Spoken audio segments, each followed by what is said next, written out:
मंद मंद वाजत आयली तुझी गो पैंजण.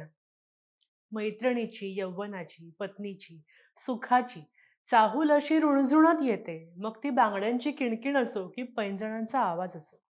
ही चाहूल आणि त्या निमित्ताने आपल्या मनातली हुरहुर निखळपणे मांडू शकणाऱ्या काही ठराविक नावांमध्ये बोरकरांचं नाव घेता येतं.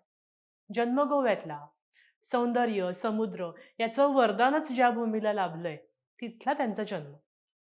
पण हाच त्यांचा कवितेचा फॉर्म आहे असं मात्र म्हणता येत नाही. त्यांनी स्वतःचं आयुष्य विस्कटून त्यातून तयार होणाऱ्या सगळ्या रंगरूपांना आपल्या कवितेत जागा दिली. तो त्यांचा सगळा प्रवास मला आज सांगायचा आहे. ही नवथर कोवळी वयसरल्यावर येते ती जबाबदारीची जाणीव, लग्न, सहवास, त्यातून प्रेम आणि त्यातूनच पुढे जोडीदारावर असलेलं भावनिक अवलंबित्व. ते म्हणतात, तू गेल्यावर पिके चांदणे, घर परसू ही सुने सुके, मुले मांजरा परी मुखीयन, दर दोघांच्या मध्ये धुके. तू गेल्यावर कसे अचानक घरात पाऊल अडखळते, श्वासास्तव मन तडफडते. तू गेल्यावर एकदा का 9 दिवसांची नव्हाळी विरून गेली, की सुरू होते ती सुखदुःखांची लपाछपी. कवी कसा बघा, दुःखालाही वाईट ठरवत नाही. दुःखाची किनारच सुखाला कसं पूर्ण करते, हेच सांगतो तो.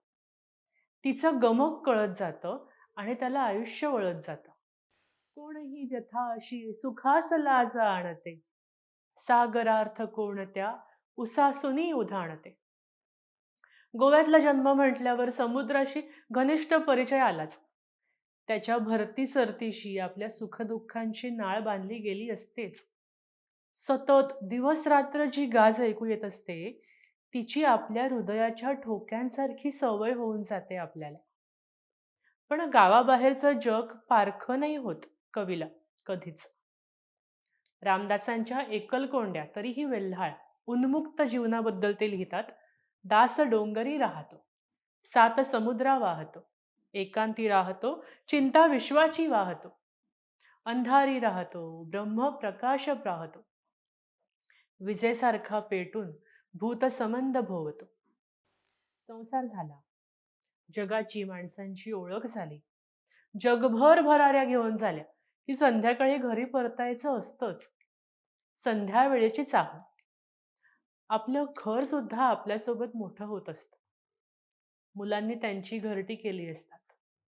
बोरकर तेव्हा आपल्या स्वतःच्या मनालाच समजावल्यासारखं शहाणे होतात.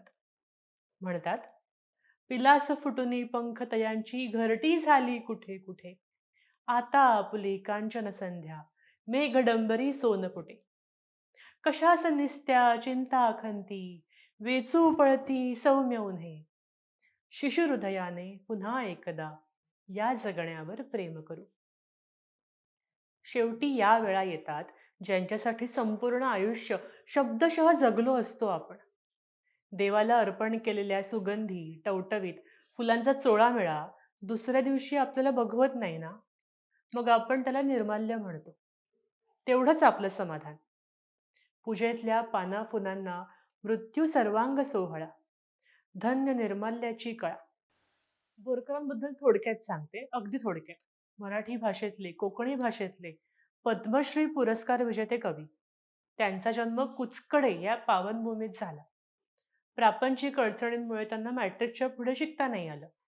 पुढे केव्हा तरी रुक्मिणीबाई सरदेसाई यांच्याशी त्यांचं लग्न झालं. 20व्या वर्षी त्यांनी शाळेत शिकवायला सुरुवात केली. त्यानंतर पुढे 14 वर्षे याच क्षेत्रात काढली. गोव्याच्या मुक्तीसंग्रामात सुद्धा त्यांनी उडी घेतली. पण राजकारणात ते काही फार काळ रमू शकले नाहीत. त्यांचा आज जन्मदिन. त्यांच्या आरसपानी कवितेला त्यांच्याच शब्दातून नमस्कार. दिव्यत्वाची जेथ प्रचिती, एकांती डोळे भरती, तेथे कर माझे जुळती, कर माझे जुळती. तुम्हाला व्हिडिओ आवडला का? आवडला असेल तर नक्की शेअर करा. फेसबुक पेज लाईक करा आणि महाएमटीबीचं यूट्यूब चॅनल सबस्क्राईब करा. कॅमेरामन अलेक्स सोबत मी मृगा. धन्यवाद.